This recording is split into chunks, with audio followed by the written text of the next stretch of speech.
Respublika Hunarmandlik uyushmasini boshqaruv kengashining yig'ilishi o'tkazildi.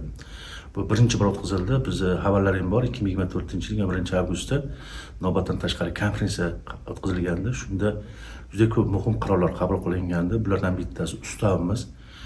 Mana shu ustavimiz Adliyadan o'tkazildi hamda bugungi boshqaruv kengashida mana shu konferensiyadan kelib chiqib, mana bugungi kunda hunarmandchilikka e'tibor, avvalambor haqiqiy hunarmandlar, avlodlarni saqlayotgan hunarmandlarga e'tibor qaratishligi, sanoatlashib ketayotgan hunar turlarini hunarmandchilikdan chetlatish, mana shu masalalar ko'tarildi. Boshqaruv kengashi a'zolari to'g'ri tanqid qilishdi. Biz Respublika Hunarmandlik uyushmasini biz mana shu 1-sentyabrgacha hududlarda shu 100 dan kam bo'lgan hududiy bo'limlarni tugatmoqchimiz. Ma'lum bir o'sha shtatlarimizni qisqartirmoqchimiz.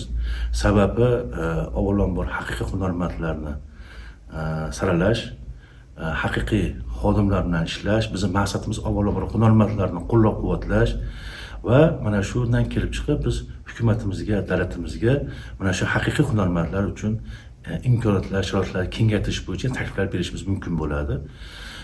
Shu bilan birga bugun boshqaruv kengashimizda tashkiliy masalalar ham ko'p chiqildi. Bizni rais o'rinbosarlariga o'zgartirishlar kiritildi.